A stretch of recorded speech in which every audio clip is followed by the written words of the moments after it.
Olá, queridos irmãos, filhos amados de Deus. Estamos novamente aqui na quarta-feira à tarde com o ID para novamente entrar na sua casa e meditarmos a palavra de Deus. Vou pedir ao Júnior que faça então a nossa música de abertura para que a gente possa dar andamento no nosso programa.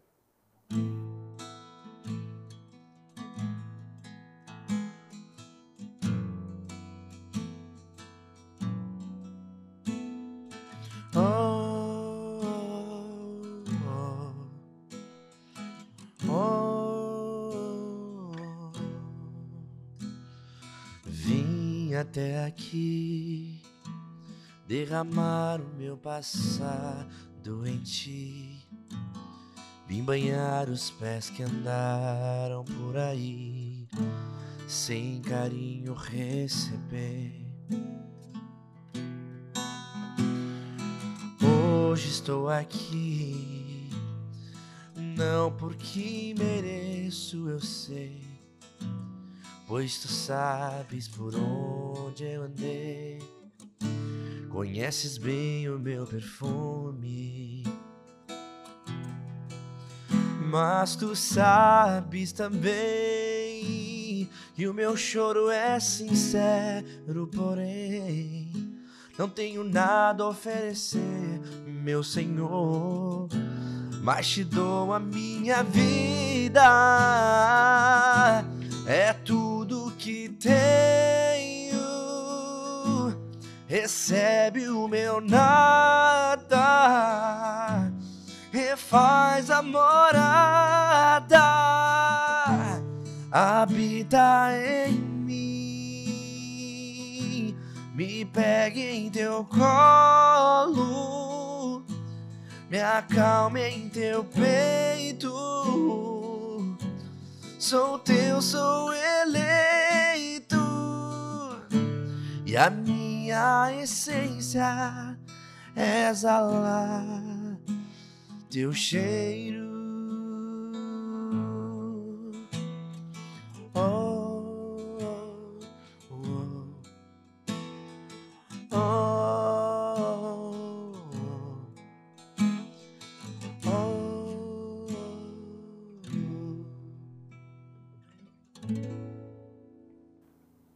Voltando então, hoje vamos tratar, continuando com o tema da semana passada, sobre as tentações que nos levam a cometer os nossos pecados, né? Que são diários, né, Lulu? Infelizmente. E a gente não pode escapar disso, é impressionante, mas temos que tentar. Então hoje nós vamos ver um pouco sobre essas tentações todas que nos levam ao pecado. Mas antes disso, vamos clamar o Espírito Santo sobre nós e sobre você, sobre a sua família. Em nome do Pai, do Filho e do Espírito Santo. Amém. Vinde, Espírito Santo, enchei os corações dos vossos fiéis e acendei neles o fogo do vosso amor. Enviai o vosso Espírito e tudo será criado, e renovareis a face da terra. Oremos.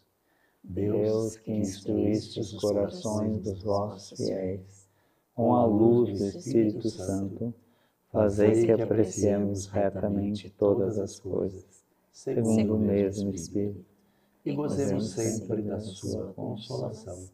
Por Cristo Senhor nosso. Amém. Muito bem, Padre.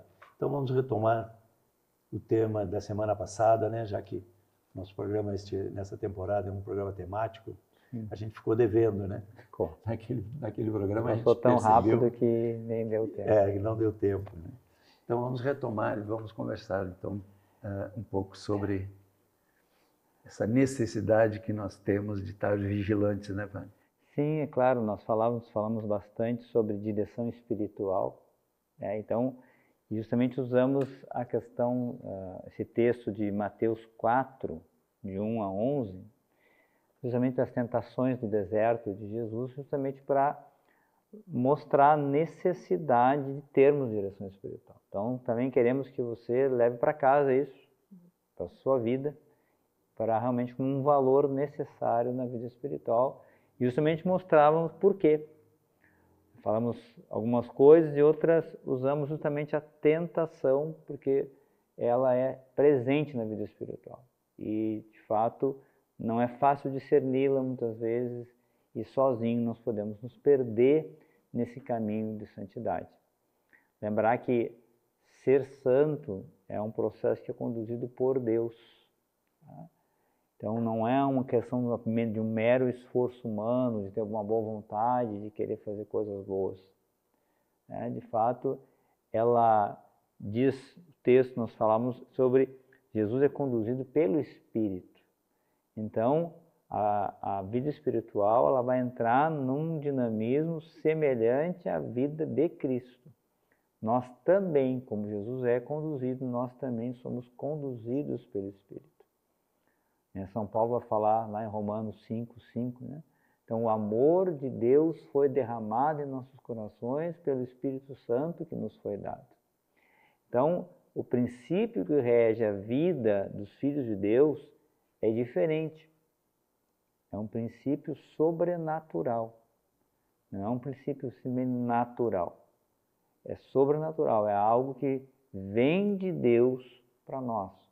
É um princípio de vida sobrenatural que nós recebemos de forma especial no nosso batismo, onde é uma graça santificante que Deus marca a nossa alma.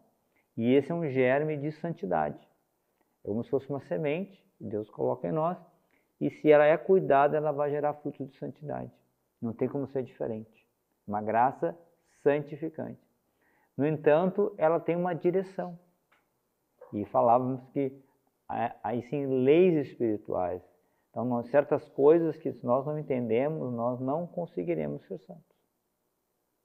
Então, não é uma questão de eu achar isso, ou achar aquilo, ou achar bacana aquilo. Tá? E às vezes até no próprio meio religioso, nós podemos nos perder. Tá? Por exemplo, os dons, né? Dentro da renovação a gente tem essa experiência dos dons carismáticos. Muitas pessoas podem se perder através dos dons. E é um dom de Deus. É um dom de Deus. Tem fenômenos que são extraordinários, místicos, que de fato são pessoas que são chamadas a viver de uma forma extraordinária. Por exemplo, vamos imaginar Santa Faustina.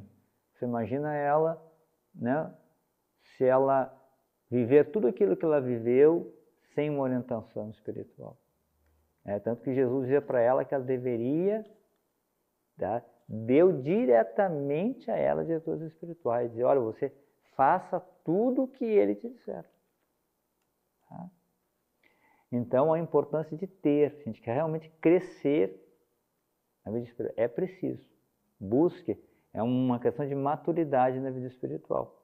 Tá? E falávamos também a necessidade, porque a própria vida de Jesus, ele vem, a dinâmica da vida espiritual é também uma renúncia de mim mesmo, renúncia da minha vontade para fazer a vontade de Deus. Então, quando eu vou até alguém e me submeto a alguém também, e submeto a minha vontade àquela pessoa, eu também estou desenvolvendo em mim a obediência à vontade de Deus. Se eu começo a obedecer ao meu diretor espiritual, eu também estou me predispondo a obedecer à vontade de Deus. Agora, claro, se eu quero trilhar um caminho sozinho, de fato eu vou cair muitas vezes nos engodos do diabo. Eu vou cair no meu orgulho.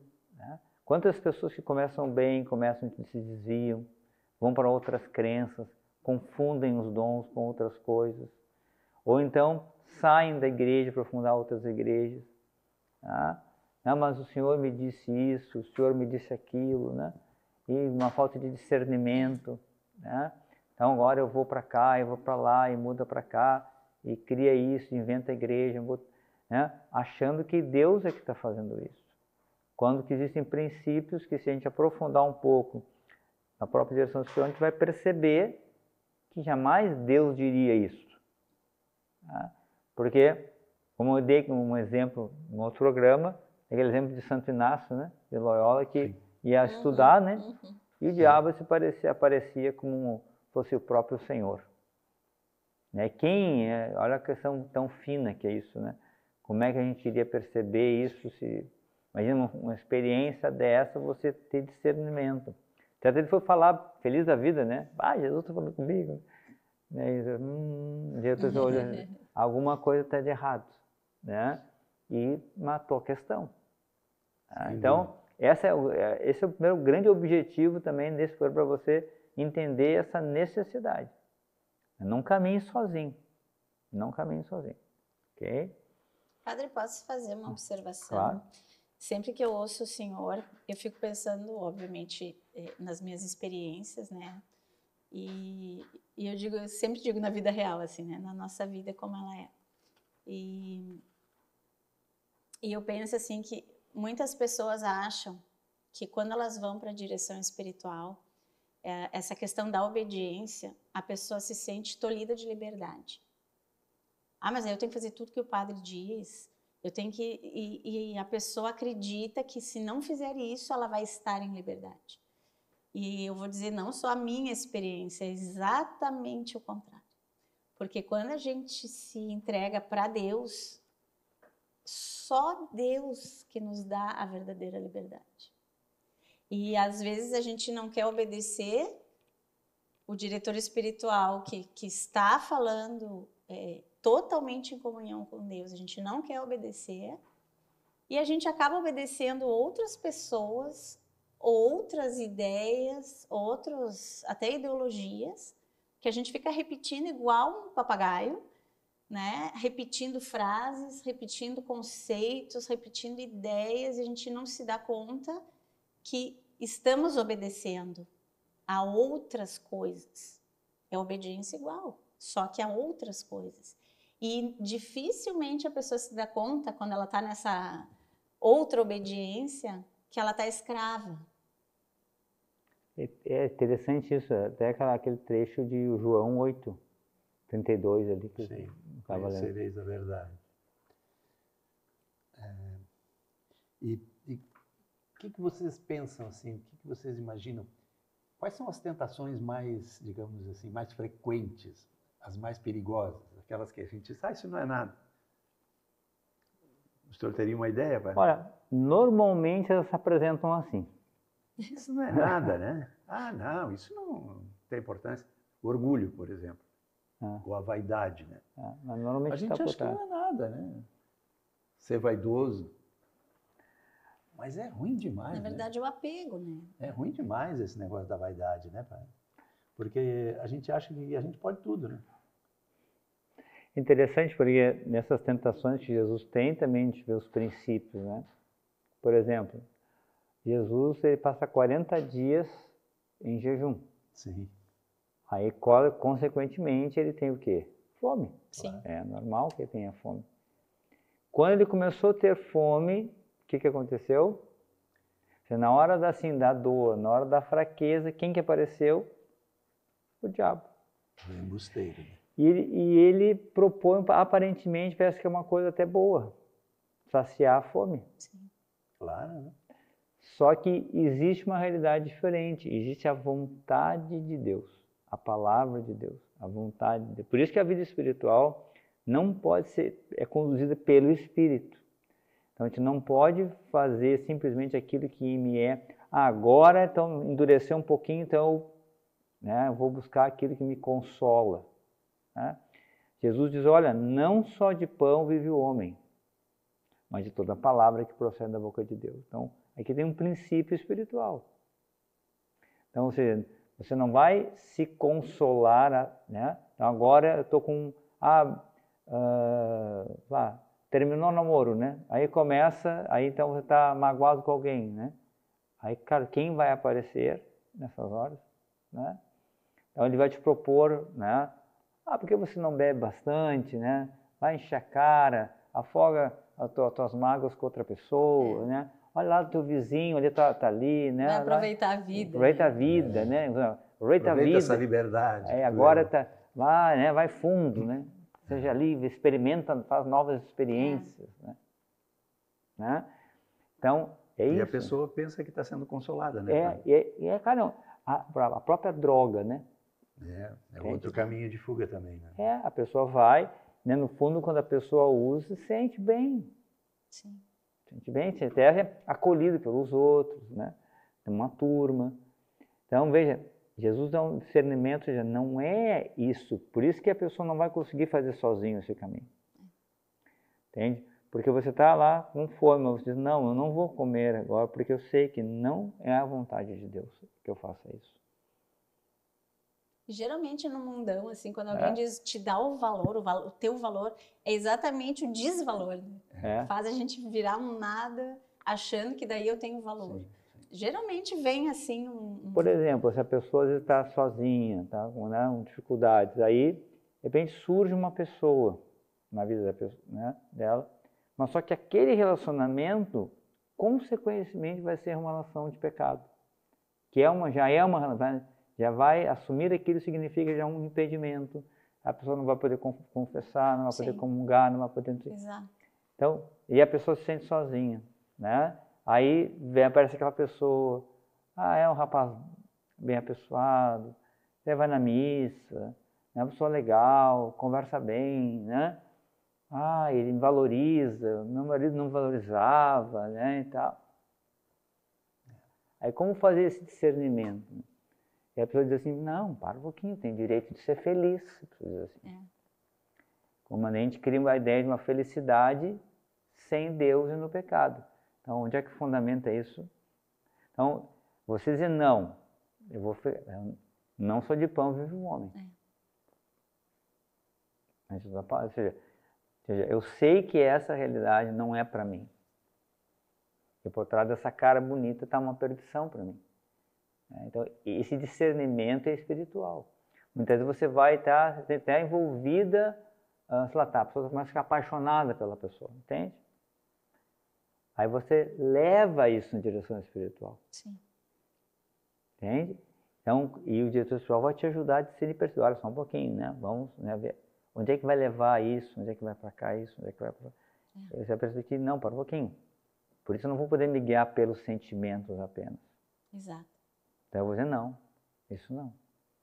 Aí, agora, faça isso, experimenta fazer isso, né? Sabe que só de levar para o diretor espiritual já limpa um pouco aquele engano.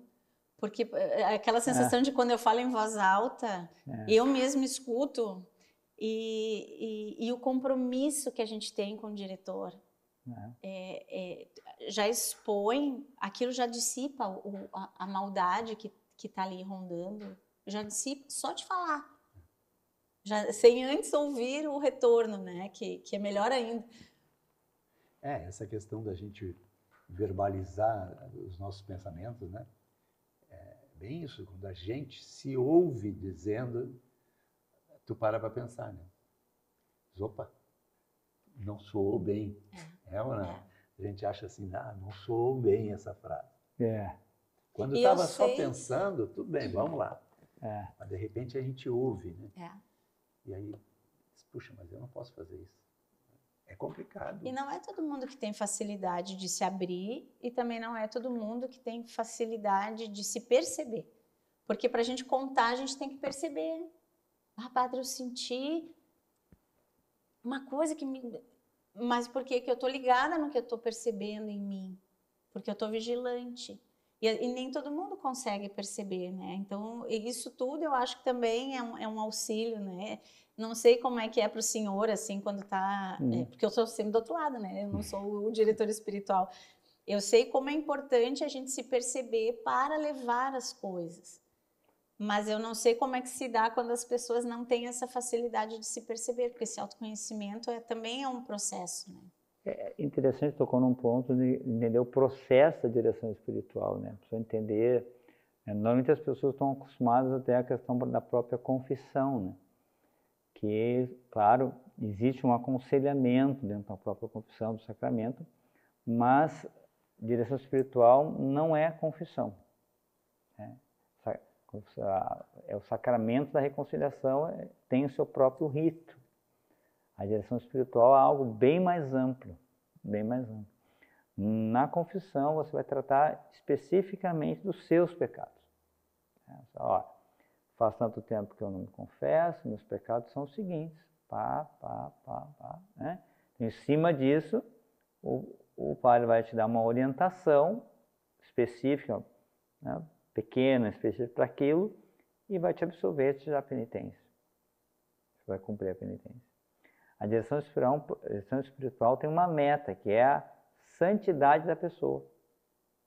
Então, envolve todas as dimensões da vida da pessoa. Todas as decisões que ela vai tomar.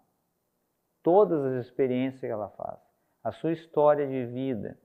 Como ela foi educada. Então é um processo, por exemplo, de conhecimento. Você vai precisar primeiro abrir a sua vida. Você vai chegar, nenhum diretor espiritual vai chegar e vai começar, não é uma fórmula pronta. Claro, as leis espirituais, elas conduzem, só que para aplicá-las, você precisa saber em que estado que a pessoa está. Às vezes a pessoa chega, passou num estado de sofrimento muito grande. Então, não adianta você começar a botar, agora você tem que rezar, você vai ter que primeiro curar aquilo. Acolher aquela dor. Então, a pessoa vai, nesses casos, o que você vai se fazer? Vai se percebendo uma abordagem sobre esse tipo de coisa. Sim. Vai ter que se levar a pessoa, né, a se confrontar com isso, né? E ajudar a pessoa. Porque o diretor espiritual não vai viver pela pessoa. Sim. Ele vai ajudar a pessoa a discernir. Exato. Né? E, claro, ele vai apontar um caminho. Ó, o caminho correto é esse. Mas quem tem que decidir é o dirigido. Sim. Né? Seria mais ou menos para quem está em casa tentando traduzir isso em miúdos, né? É quase como a gente tem na nossa vida, pode ser comparada, por exemplo, com uma indústria, né? Ou com qualquer que segue um processo, né? É quase como se fosse uma manutenção, né? A direção espiritual é uma manutenção preventiva, né, pai? E já a confissão é uma manutenção corretiva, quer dizer, já aconteceu o erro, já aconteceu a falha, agora eu vou corrigir. A direção espiritual não, serve exatamente para prevenir que não aconteça aquilo, né? E ajudar a pessoa a crescer. Exatamente. A crescer. Ficar cada vez melhor, né? Claro, aperfeiçoar. Aperfeiçoar, crescer. Então, é fundamental, né, a direção espiritual. Justamente por causa desse entendimento do próprio princípio que rege as duas. Né? Se eu estou vivendo uma vida segundo a carne, eu nunca vou entender isso. Sim. Então, lembrando uma coisa que nós falamos no outro programa, ou seja, às vezes a pessoa faz, né, o seu retiro, vai lá na Canção Nova, né, uma maravilha, faz acampamento, e, né, 2, 3 dias intenso, né, louvor, cura, confessa, começa, vou seguir o Senhor, ok? Aí faz o retiro, só que isso precisa agora, vem para a sua vida cotidiana. Você começar a encarnar esse segmento. Né? Então, isso o diretor espiritual vai começar a te ajudar. Que essa experiência que você fez de Deus dê frutos. Frutos que permaneçam. Senão você pode ter feito uma grande experiência que depois, se você não dá sequência e não usa os meios necessários, acha que só aquela que você não está vivendo, vai viver no retiro no resto da sua vida. Sim.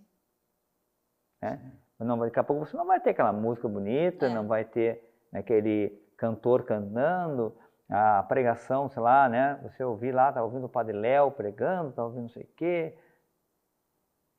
Não vai estar mais ali, vai ser o teu dia a dia, né? Você levanta de manhã, tem que trabalhar, tem não sei o quê, tem teus filhos, tem conta para pagar e não sei o quê. E aí você vai, né? Então, como fazer isso? Como é que não esmorecer, por exemplo? Exato. Então, tudo são questões que a gente vai trabalhando na direção espiritual. Para que aquele retiro não se perca. Exatamente. Fazer com que a gente, no dia a dia, consiga fazer todas as nossas coisas diárias, digamos assim, cotidianas, né? Com um sentido, né, pai? Claro, por exemplo, o trabalho, né? Muitas pessoas entendem o trabalho como algo fora de Deus. Fora da esfera da fé. Quando de fato não é. Né? De fato, o trabalho ele é Ele santifica, ele é um meio de santificação do homem. E isso tem que ser colocado dentro da direção espiritual. Tem trabalhos que não podemos assumir, por exemplo, sob risco de perder, né, a nossa fé, perder a nossa alma, enfim. Tá? Nós já estamos, né? Estamos sinalizando aí. Está voando o tempo. Esse programa está ficando muito rápido, né? Vocês não acham isso? Está ficando muito rápido. Quando a gente quer começar a gostar, recebemos a ordem do... Estamos chegando ao fim. Não, mas ainda temos um minutinho aqui. Lu, qual seria, assim, para o segundo bloco, o enfoque que tu gostaria de abordar nessa questão, assim, das tentações que nos chegam diariamente? Eu estava refletindo sobre o que parece o inverso do que a gente está falando, mas que também não é bom, que é o escrúpulo. Eu demorei para entender este querido escrúpulo. Quem é este, né? Ok. E acho que esse é um assunto interessante, porque ele nos engana bastante. Então, vamos tratar disso no segundo bloco. Esse primeiro bloco, então, está chegando ao fim. Você fica conosco, fica aqui na Canção Nova, que o ID já está voltando.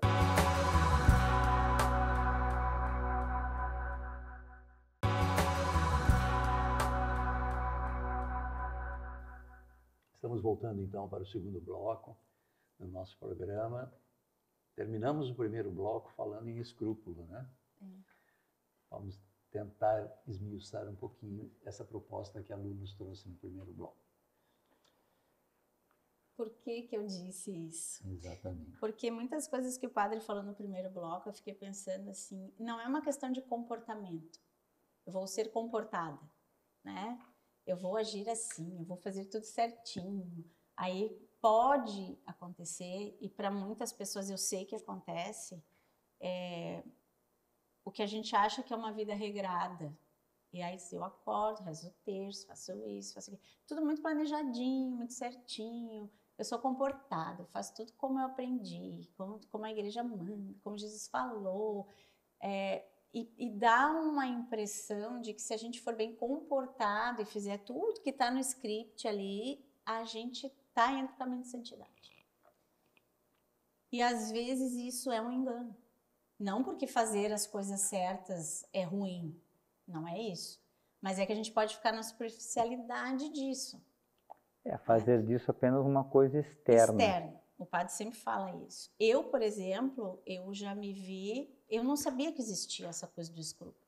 E quando eu aprendi porque eu estava sendo escrupulosa. E aí eu começo a ver assim que a gente tem alguns comportamentos muito parecidos com os fariseus. Sabe? E começa a se julgar, inclusive, tão correto que tem até dificuldade de olhar os pecados, sabe? E isso é um engano. É um engano, é uma coisa muito traiçoeira, bem traiçoeira. Porque a gente acha que está no caminho. E está numa superficialidade, assim, de não aprofundar, de não criar intimidade, de abrir, de rasgar o coração, de ver quem de fato a gente é, quais são as nossas dificuldades. Fica uma máscara, sabe? Fica é muito sutil isso. É muito sutil. Então eu trago porque geralmente a gente traz as coisas, pecados marcantes, e esse não é um pecado marcante. É uma coisa que aparentemente está tudo no seu lugar. E eu acho tão grave quanto os pecados marcantes. Porque ele está coladinho com a soberba, ele está coladinho com orgulho, com tudo que nos leva para o pior. Né? Que é não ver a realidade de nós mesmos, assim, ficar na superfície. E acho que isso é muito traiçoeiro. O escrúpulo é uma doença espiritual. Tá? E o que ele caracteriza? A pessoa começa a ver pecado onde não existe pecado. Pode acontecer das almas que estão buscando a Deus, pode às vezes no primeiro momento até cair nessa doença, a doença dos escrúpulos, A própria Santa Teresinha, na época que ela vivia, ela mesma denominava isso, né? Essa doença dos escrúpulos. Então a pessoa acha que tudo agora se torna pecado. Né? Um pensamento, sei lá o quê, uma situação, ela acha que pode ter acontecido depois, e a pessoa não começa a ficar, né? Então confessa, e aí a pessoa pode até ficar numa neurose. Né? Uma coisa obsessiva. É meio Obsessivo. paranoico, assim. Né? Então, uma falta de confiança, né, na misericórdia de Deus. E o problema do escrúpulo é que ele vai criando uma jaula em vez de liberdade. Exato. Né? O que diz na Mateus, João 8,32? Né? João 8,32, né? Vamos lembrar, né, para a gente poder situar o sentido, né? João 8,32 diz assim, 8:31, 32, né? Então Jesus disse aos judeus que haviam crido nele: se permanecerdes na minha palavra, sereis verdadeiramente meus discípulos, conhecereis a verdade e a verdade vos libertará. E mais tarde ele vai dizer, se pois o Filho vos libertar, sereis verdadeiramente livres. Então, portanto, o escrúpulo ele traz para nós a perfeição. Cria uma ideia de um perfeccionismo, né? E algo impossível de se viver. Então ele está baseado muito assim, numa falta de confiança, num medo excessivo das coisas, um medo excessivo de se perder, um medo excessivo, né? Um perfeccionismo exagerado, que acaba botando no homem o processo da santificação e não em Deus. Tá? Então, e esquecendo o próprio processo da misericórdia divina, que vai fazer com que... Então, se o Filho vos libertar, então a minha vida precisa ser voltada para Deus, e não para mim mesmo, para corrigir as minhas imperfeições. Né? Não é isso. Né? Ser santo não é simplesmente corrigir imperfeições. Tá? É amar a Deus sobre todas as coisas e ao próximo como a si mesmo. Mas não vamos imaginar que, porque se a gente não amar a Deus e não amar o próximo, verdadeiramente não seremos santos. A gente pode cair naquele, um pouco diferente, o exemplo do filho mais velho da parábola do filho pródigo, né? Quando ele volta, né? Ele corrige o pai. Ou seja, ele diz, eu sou um filho perfeito. Eu te obedeço sempre, eu faço tudo que tu me pede, e tu não está sendo um pai bom comigo. Você não é um pai bom, porque você é injusto. Você dá para ele um novilho gordo e para mim não. E eu que mereci o novilho gordo, ele não. Ele nem deveria voltar para casa. Né? Então a gente passa entende? A gente bota... Então o pai diz, não, um pouquinho, não é nada disso. Né? Então, que é meu é teu, ok? Né? Mas a gente era preciso se alegrar, né? Porque ele estava morto. Enfim, então o princípio da vida espiritual não é cumprir coisinhas, né? E não é também sempre não fazer coisas, né? Ou é um medo excessivo de contaminação, um medo excessivo que alguém vai falar de mim, que uma possibilidade. Então isso está gerando um grande egoísmo, né? E às vezes isso é difícil, é uma jaula que a pessoa se coloca. Porque a pessoa, no fundo, na cabeça dela, ela entende que é um pecado gravíssimo aquilo. E ela conseguir tirar aquilo dela não é fácil. Não é fácil. Porque ela fica, e a pessoa fica não, mas eu sei, mas eu tinha a possibilidade, e eu, no fundo, foi, porque não sei o quê, e a pessoa não consegue sair, ela fica com uma desconfiança. Então, muitas vezes, você tem uma maneira de conduzir a pessoa escrupulosa. Você vai ter que sim colocar numa obediência muito firme, por exemplo. Ela precisa dizer, não, você não pode fazer isso mais. Não vou te atender em confissão sobre isso, por exemplo. Isso não é. A pessoa vai ter que começar a obedecer e entender que aquilo não é pecado. Não, eu lembro, tem um diretor espiritual, aliás, foi meu padrinho, né, de ordenação, já faleceu. É um padre jesuíta bem experimentado, né? E ele, certas coisas, eu não vou dizer a pessoa, mas a pessoa queria confessar muitas vezes, né? E aí ele dizia assim, não, hoje a senhora não vai confessar. Não vai confessar. Pode comungar. Porque justamente para cortar essa coisa do escrúpulo, né? Porque vai criando até um perfeccionismo na pessoa. A pessoa começa a se achar assim, perfeita. E o centro da vida espiritual não é isso. Né? O centro da vida espiritual é Deus. Deus é o centro. Ele que me santifica. Existem situações que a gente fala na vida espiritual, na vida cristã, que não é simplesmente não fazer. Pelo contrário, você vai ter que se expor para fazer. Para salvar uma alma, por exemplo. Né? Quem lembra das histórias do Padre Léo, né? Ele dizia que ele entrava, a mulher estava lá vendendo seu corpo num lugar lá, trabalhando, né, num lugar terrível lá. E ele ia lá, entrava lá dentro e tirava a pessoa de lá de dentro. Quer dizer, a pessoa escrupulosa nunca vai fazer isso.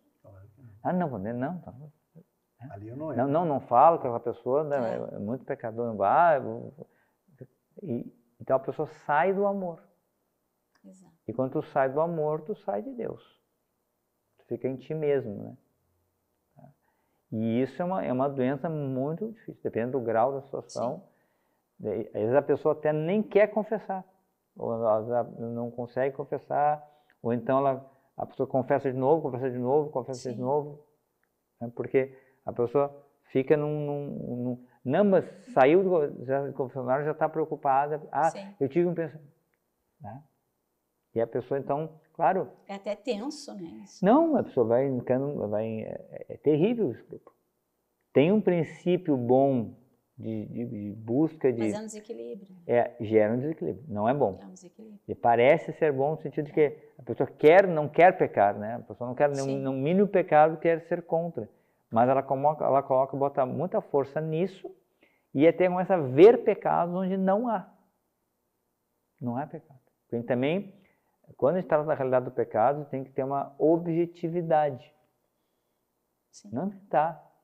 É pecado ou não é? Ponto.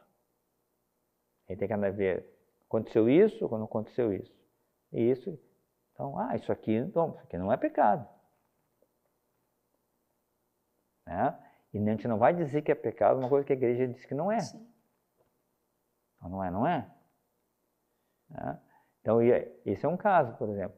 Tem casos difíceis na direção espiritual, muito difícil. Mas esse, por exemplo, ele tira do amor, né? Ele passa para a pessoa. A pessoa vai se concentrando nas suas perfeições, né? E um medo de Deus, um medo terrível de Deus, né? De poder, Deus vai me punir, Deus vai me castigar agora, Deus vai fazer o quê? E isso é uma coisa que eu posso me perder, né? Então, isso, a pessoa não, fica quase impossível de se viver. A pessoa não consegue nem viver. Padre, o senhor acha que essa pessoa que está vivenciando esse tipo de problema, o catecismo não é um bom remédio? Também, mas eu acho que ela deve procurar uma orientação. Sim, claro. Deve procurar uma orientação. Sempre dentro do tema da direção espiritual, mas mesmo também tendo o seu diretor espiritual. Quando começar essas dúvidas, claro. Isso aqui é pecado, eu não posso fazer, claro. Busca lá. Exato. Né? Sim. O catecismo está ali exatamente para a gente tirar esse tipo de dúvida, né? O que a igreja me diz a respeito disso? Ali. Isso é assim. Pronto. Às vezes pode dissipar um pouco essa... Claro.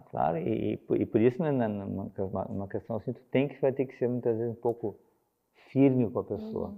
Sim. Né? Às vezes vai ter que ser... Né? Não dá para realmente dar margens para aquele escrúpulo. Né? Vai ter que dizer, não, isso não é pecado. Não é pecado. Pode comungar. Não, sabe, vai ter que afirmar, não vai confessar, isso não é pecado. Onde é que está o pecado? Tá, me diz onde é que está o pecado. Então vai ter que, de uma maneira, vai ter que confrontar, às vezes ser firme, né? Por isso direção espiritual. Sim. Né? Porque senão o diabo vai fazer o quê? Ele vai elevar esses escrúpulos ao máximo. Até a pessoa quase enlouquecer.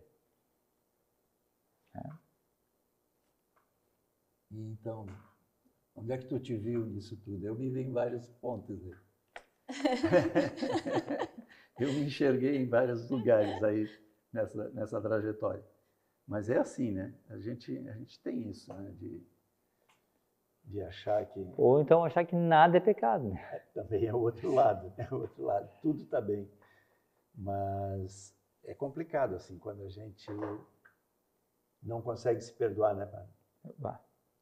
É quase dentro dessa linha, né? O padre te perdoa e tu continua remoendo aquilo. Por isso que quando a gente vai para a direção espiritual, é fundamental que a gente creia no que o sacerdote fala para nós. Porque se a gente vai ficar, não, mas eu penso isso, mas eu acho aquilo, não, mas ele me falou aquilo, eu penso aquilo. Aí a gente começa a entrar numas... Outra coisa importante de colocar assim, ó, a direção espiritual, a gente não pode ter 2 diretores espirituais, tá? É um só. Sim. Porque você vai se confundir, tá? Você vai misturar as coisas, daqui a pouco ele vai te dizer uma coisa, você vai consultar o outro que vai dizer diferente sobre a mesma coisa, os 2 estão certos, você não vai saber o que é. Outra coisa é que você não vai crescer. Tá? Às vezes acontece da pessoa, tu diz uma coisa, a pessoa assim, ah, mas será que é isso? Não, aí vai lá no outro, isso me agrada mais. Daí a pessoa faz o que o outro. Quando esse desagradar, vai para o outro, né? Ah, não, mas daí diz, não, mas o fulano na televisão falou outra coisa. Né? Não dá. A direção, quem está tomando é ele mesmo. Né? Então, eu sou meu diretor ele espiritual. Está sendo o seu próprio diretor. Né? Ouço aquele que me interessa. Gostei dessa. Vou ficar aqui. Então, quem está discernindo sou eu. Não, e nesses casos todos que a gente está falando, seja por escrúpulo ou porque também nada é pecado, se eu vou ser o parâmetro de entender o caminho, né, aí não faz sentido. Então, se eu vou na direção espiritual e o sacerdote está ali, está me dizendo uma coisa, eu tenho que aceitar o que ele está dizendo, tenho que confiar no que ele está dizendo, entender por que ele está dizendo. Porque depois, onde é que a gente vai indo com o tempo? Entrando numa intimidade com Deus, sabe? Entendendo o que é a misericórdia, entendendo que a gente se derrama e não tem nada a ver com perfeição, não tem nada a ver com ser bem comportado, não tem nada a ver com esses detalhes, que o padre sempre diz, né? Detalhes externos, assim. Tem a ver com compreender o amor, a misericórdia, a paixão de Jesus. Acho que meditar... Eu sempre penso a riqueza de meditar os mistérios dolorosos nesse sentido, assim, né? Porque se a gente começa a meditar sem esse apego a alguns detalhes, mas mergulhar no amor, mergulhar na misericórdia, isso nos tira muito desses extremos, assim, desse desequilíbrio. E porque a gente pensar, por exemplo, né? A direção da vida cristã, né? Jesus ele vai ao encontro daquele que está perdido. Né? Então, se eu começo a me achar tão puro, tão puro, que eu não posso me aproximar das pessoas que estão no pecado, então o que eu estou fazendo? Nada. Não estou fazendo nada. Exato. Porque Jesus mostra simplesmente o equilíbrio das coisas. Ele vai, por exemplo, até o Mateus. O Mateus está na coletoria de impostos. Ele não estava no templo rezando. Ele vai até lá e chama o Mateus. Jesus não vai lá, entra, não é conivente com nada que o Mateus está fazendo de errado. Mas ele vai lá onde está o Mateus. E chama o Mateus. Mateus, ele estava vivendo uma vida errada. Mas Jesus chama ele. E começa, então se eu começo a bloquear os feridos, eu vou fechar a porta. Mas os fariseus, né, diziam, bom, por que o vosso mestre senta com o cobrador de impostos? Aí Jesus conta, né, os doentes que precisam de médico. Então, esse é o princípio, né, da vida cristã. É o princípio da misericórdia de Deus para conosco. Porque quem é o perfeito de todos? É Deus. Deus é o ser perfeitíssimo. E só ele, né? E o que ele faz? Ele vem até nós. Ele se fez ser humano e veio até nós para nos salvar. Então, esse é o meu princípio. Eu preciso ir ao encontro lá, tocar nas chagas do outro que está ferido. Eu preciso ir. Alguém tem que ir. Sim. Alguém tem que ir nos presídios. Alguém tem que ir, sei lá, numa zona de prostituição lá. Alguém tem que ir lá, sei lá, na Cracolândia. Alguém tem que ir, quer dizer, você tem que ir lá, entende? E Quem é que com vai para os amor, irmãos né? de rua? Ou o cara, quem é que vai evangelizar? O ateu, né? O gnóstico, sabe? O cara está numa outra crença. Quem é que vai dizer para ele? Então, se eu começar a me fechar numa pureza que eu me, assim, que minha, né? Onde eu fico me olhando no espelho, me achando perfeito, isso não é o evangelho. Exato. Eu vou, porque o amor cobre uma multidão de pecados, entende? Eu vou estar em comunhão com Deus, mas eu preciso ser luz nas trevas. Ser sal. Então, se a minha vida espiritual está voltada para mim mesmo, não tem sentido nenhum. Não tem sentido nenhum. Onde é que Jesus é completamente diferente disso? Ele se expôs. Em nenhuma forma ele entrou em conivência com o pecado de ninguém, mas ele veio resgatar, chamar as ovelhas perdidas. Diz, olha, eu não vim chamar justos, eu vim chamar os pecadores à conversão. Então, essa é a nossa direção. Então tem que ir em relação ao pecador. O evangelizar é isso, eu preciso ir até lá onde é que está o cara que não gosta da igreja, que não fala não sei o que, papá. Lá, eu tenho que ir lá. E a tem que direção sujar as mãos, espiritual, entende? ela não é uma bom violência, sentido, né, Bom Pá? sentido, claro. A direção espiritual não é uma violência, ela não faz uma violência na pessoa, independente de que, como o padre disse antes, tem que ver em que estado está aquela pessoa. E aí, mas vai fazer aquilo com amor, com compaixão, então tem que trabalhar com o isso na desejo pessoa. de realmente ver aquela pessoa Ou desabrochar, né? ou a pessoa pode entrar num comportamento do filho mais velho, por exemplo, né? Sim. A pessoa se segurar naquilo que, eu faço isso, eu faço aquilo, mas não ama as pessoas, por exemplo. Então, aí também tem que se trabalhar isso, tem que bater ali para a pessoa dar conta. Tudo bem, isso é bom, mas tem que amar. Se não amar, né? Também não vai funcionar. Não vai adiantar. Bom, 1 Coríntios Se não 13, houver né? amor, não adiantará nada. Nada vale. Gente, o tema é vasto, né? É vasto. Mas tudo bem, o que a gente pode, aproveitando esse tempinho ainda que nos resta nesse programa, o que a gente pode indicar para o nosso telespectador, por exemplo, sobre as coisas mais comuns assim que a gente precisa evitar, tá? Olha, Pouca coisa assim, 3, 4 itens que como assim, de evitar que... evitar que nos tenta mais, sim. Coisas... A primeira coisa é evitar caminhar sozinho. Isso já é uma grande... Tá? Não caminha sozinho. Tá? Não existe cristianismo de tela. Tá? Então, não caminhar sozinho. Você precisa se inserir numa comunidade concreta. Além da sua família, você precisa ter uma comunidade que você participe. Lá que vai acontecer a sua santificação. Lá que você vai ver se a sua fé é provada ou não. Tá? Então, não é só. Né? Então, não caminha sozinho. Se insira numa comunidade. Procure o seu sacerdote. Né? Comece a realmente aprofundar a sua fé.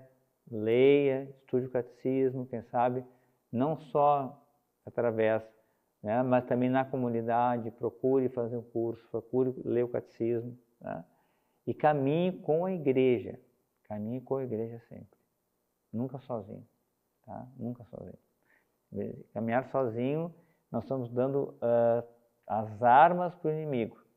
Porque ele vai usar o isolamento de uma pessoa, é uma arma que ele usa. Ele isola a pessoa para iludi-la, para enganá-la, para derrubá-la, né? Porque é muito mais fácil para ele. Tá? Então, cuidado. Caminhe sempre, né, em comunidade. Lu, o que tu gostaria de colocar para finalizar o programa? Deixar para ti fechar o programa. Eu achei que tu ia chamar o Júnior para fechar o programa, porque o Júnior tá tão quietinho. Não impede que tu o chames, né?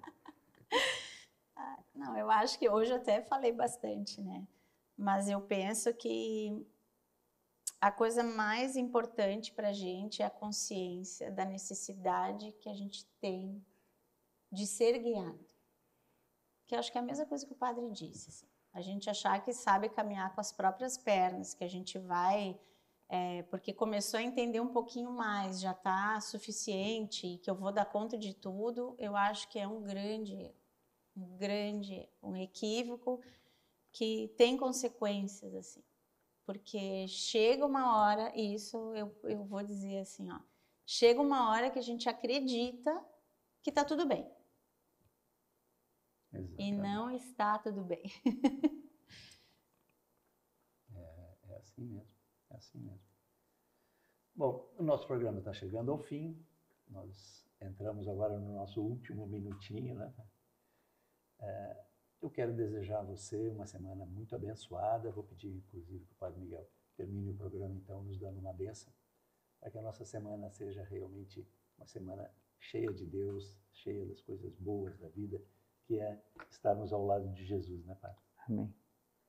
O Senhor esteja convosco, Ele está no meio de nós.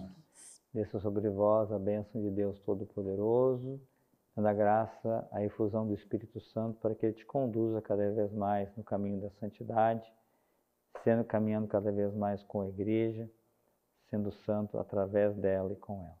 Em nome do Pai, e do Filho e do Espírito Santo. Amém. Até a próxima quarta-feira. Fiquem todos com Deus.